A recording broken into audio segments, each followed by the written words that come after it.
Well, it's my great pleasure and my great honor to introduce the next band.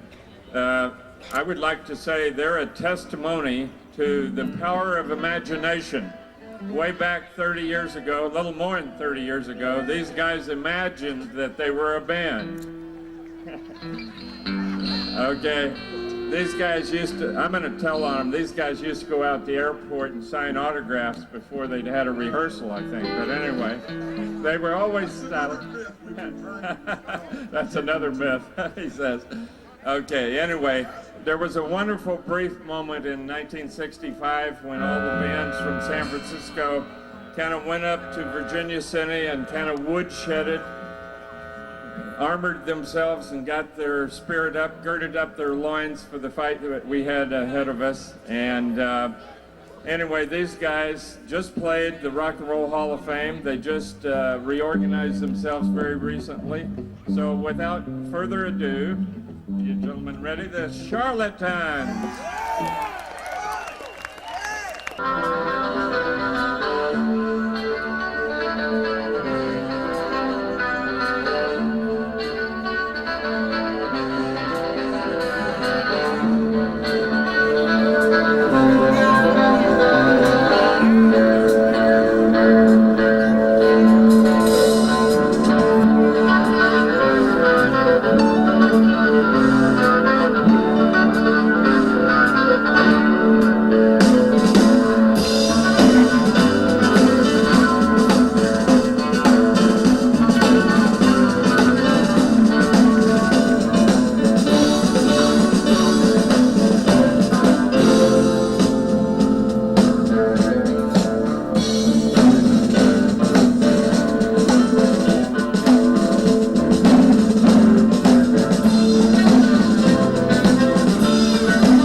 Everyone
Thank you.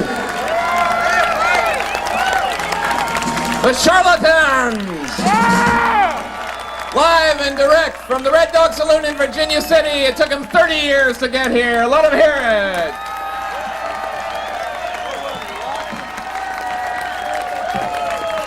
I want to take a moment for you to just take a look around you. You know, you heard the proof is in the pudding, and you may have been reading the paper lately, and there have been some doubting Thomases and some doubting Joes, and I say that the proof is in the party. Have a good party. It's yours. It's free. Today, thank you so much for coming and reuniting today.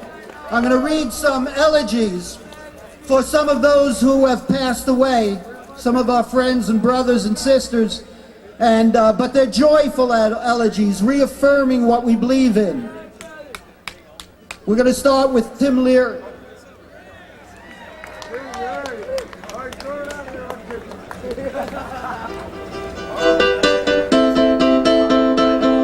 Tim Leary's dead to the fragile body, but the spirit's so alive. The courage and drive, no potential denied. Even the heavens will expand from the dance of his mind.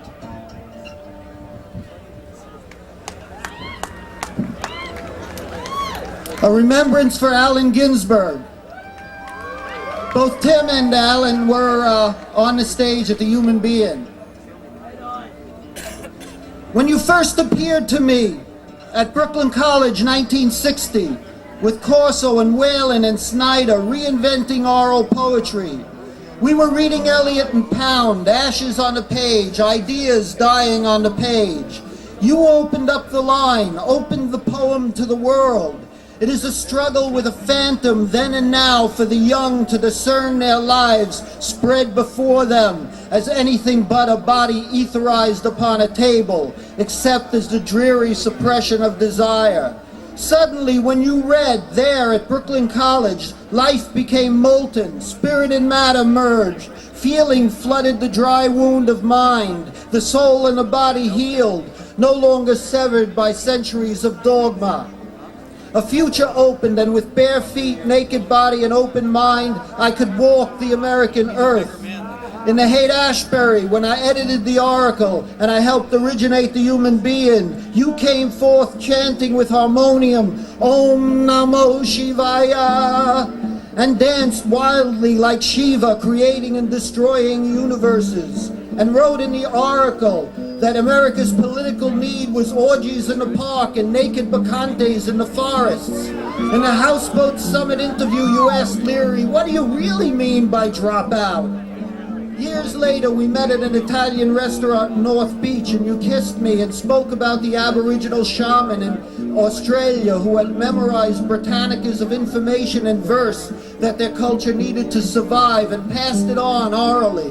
2 years ago, I sat with you at a City Light signing while Anne drew you, and I told you how you had brought me from academia at Brooklyn College to the heart of life, and now you were teaching there. You spoke of the spontaneous mind, first thought, best thought. When I read of your hepatitis and liver cancer, I wrote you that I loved you, and that you showed me in the world that the poem and life must encompass it all, and that I too had been seized by the dragon, and asked you not to cease the struggle. I wanted you so much to live, but the next morning you were murdered by your past, by the fire in the liver. I bear witness before the immortal mirror how time is checking us out, ravaged from the explorations of the undiscovered mind, and time is checking us out. Savage bodies bent by the raging river, Bob Kaufman, jazz images flowing, beaten, shocked, and traumatized, and time is checking us out. Tim Leary, wanderer through the inner cosmos, ketomized, unable to feel the pain in his body until it was too late, and time is checking us out. Ram Dass, with his peaceful smile and high blood pressure, has a stroke and is paralyzed, and time is checking us out. Allen Ginsberg, the voice of the bard, body bent, The song stilled and time is checking us out. Time must replace its heroes of deep soul, its explorers, the voices that make us whole. Somehow the light must pass through time, incandescent, meteoric and passionate. The fire must burn through time.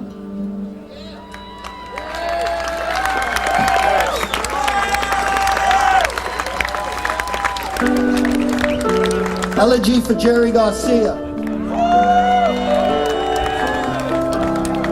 It was the 50th anniversary of the bombing of Nagasaki when Jerry faded away. It was the day the music paused, but we know it will never die. It was the day when his karma took hold and led his soul away. Will we ever know where? Will we ever know why? His hands could make the cosmos rock and roll and shake all over. Only his hands, playing his guitar, his body immobile, a vehicle for the Orphic soul. His music tamed the wild heart. Everyone danced when Jerry played, arms reaching toward the sky. His harmonies vibrated the soul, and millions understood the ideals the music embodied. Peace, love, and community. Heal the hostile heart, love the creation, and help each other. Orpheus is dead, Orpheus is dead. The next new nova will be called Jerry's Guitar.